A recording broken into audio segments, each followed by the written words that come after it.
What's up, guys? Welcome to G Whiskey. My name's Jeff. Now, this is a channel where I offer my thoughts and opinions on a specific whiskey, and if you stick around to the end, I'll be giving it a score as well. If that sounds interesting, hit subscribe down below. And with that out of the way, why don't we jump into our review? Today, we're looking at the Bunnahabhain 12-year-old. Stick around.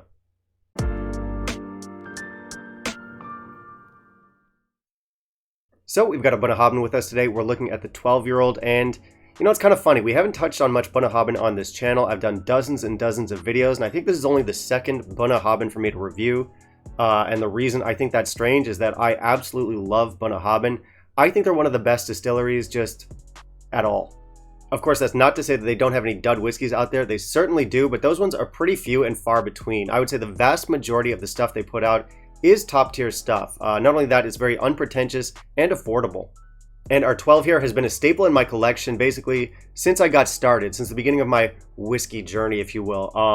The brand has seen some changes over the years, though. I think it was like 2017, 2018, something like that. They rebranded. We got some new labels, some new bottlings, and they did tweak their formulas a little bit.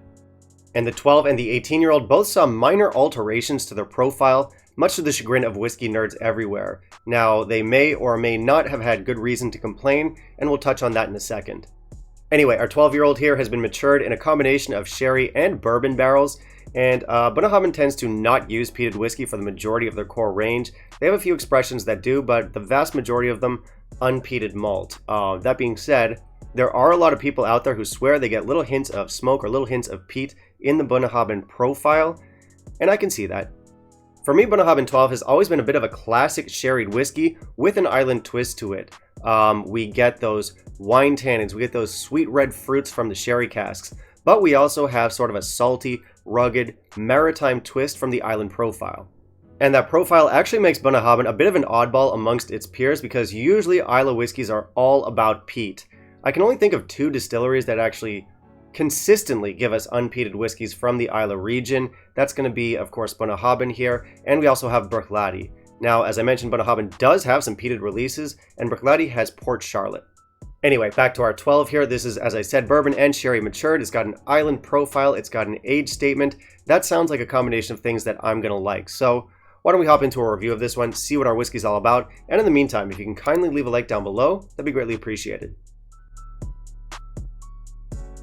So specs from Bunna are almost always good. We have the standard 46.3% ABV that we get from most of their products. Of course, it's going to be non-chill filtered, and our color here is natural.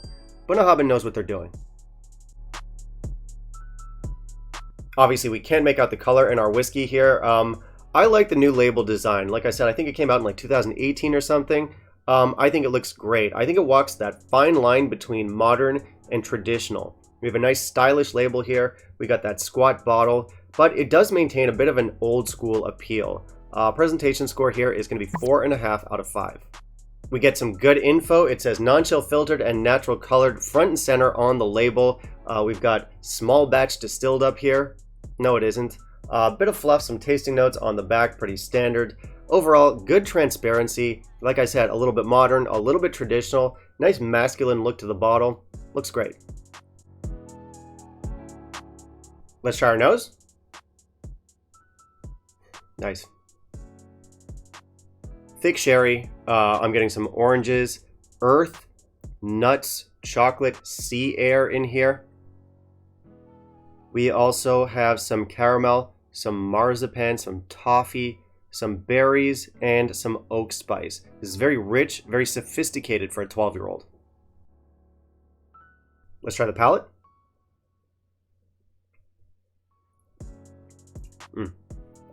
Sherry, black plums, malt, caramel, brown sugar, dates, raisins, earth, salt, stewed fruits.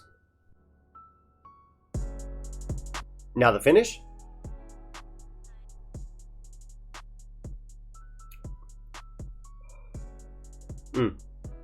Basically an extension of the palate here.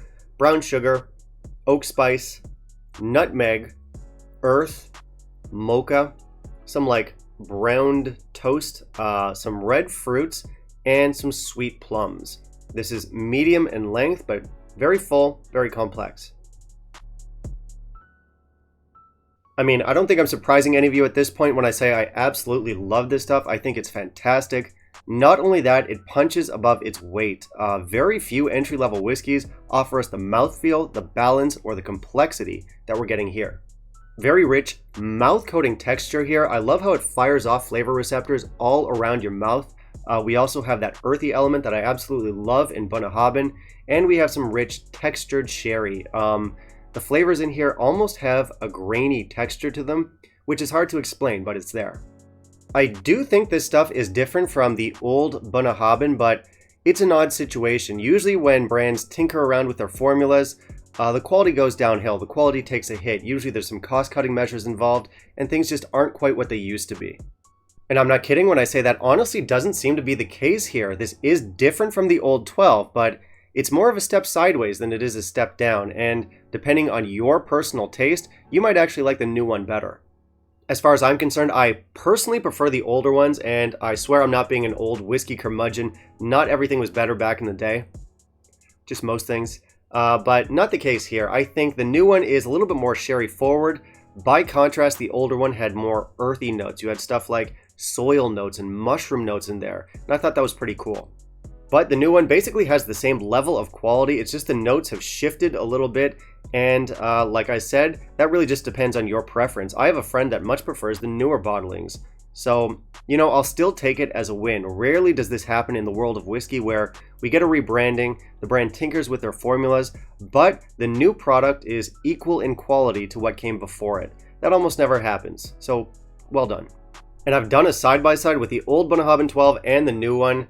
Honestly, yeah, they are different, but all the elements are still there. Everything that makes Bunnahabhain 12 what it is still very much present in the new 12-year-old. Both are very complex, rich, full-bodied, and satisfying. So my score for this whiskey is going to be 90. This is and always has been a fantastic whiskey. Not only that, it's been pretty consistent. Not totally consistent. I have had a couple lesser bottles of Bunnahabhain 12 over the years, but I've also had a lot of bottles of Bunnahabhain 12 over the years, and for the most part, it's been on point. It's also a great benchmark for entry-level quality. It doesn't get much better than this. This whiskey has the maturity, complexity, and balance that many older or more expensive whiskeys still struggle with. Honestly, this one hasn't let me down over the years. I've been buying it for, I guess, around 12 years now. I'm sure I'll keep buying it well into the future. And even in a whiskey session, this is one that can hang with the big boys. And I have had this stuff in whiskey sessions with, you know, fancy pants bottles. Older, cask strength, more expensive, whatever. This one could always hang. And, you know, I think most of the whiskey world agrees that Bunnahabhain does make good whiskey. Of course, some people are going to like it better than others, and I do like this one a lot. But I've never heard someone say this is a bad whiskey. And that's weird because a lot of whiskeys do have people pretty divided. Even on my channel, I've had people comment that I must be an idiot because maybe I don't care for a certain whiskey that they absolutely adore, as if whiskey tastes aren't totally subjective.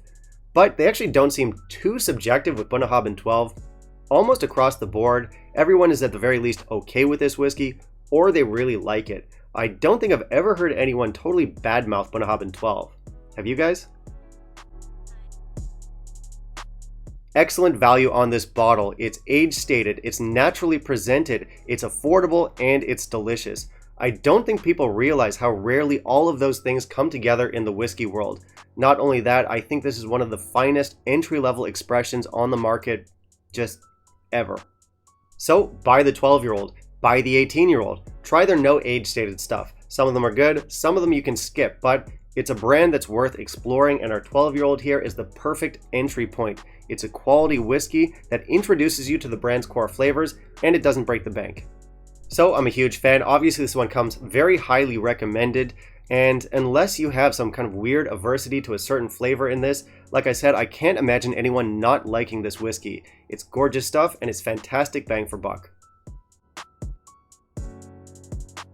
Alright, that's going to be it for me today, guys. Thank you very much for watching. As always, hit subscribe down below, click that little bell icon, and of course, smash the like. I do want to hear from you. What are your thoughts on Bunnahabhain 12? How does the new one compare to the older version? And finally, down in the comments, let me know what you want to see me review next, and I'll keep it in mind for my upcoming videos. Bye, guys.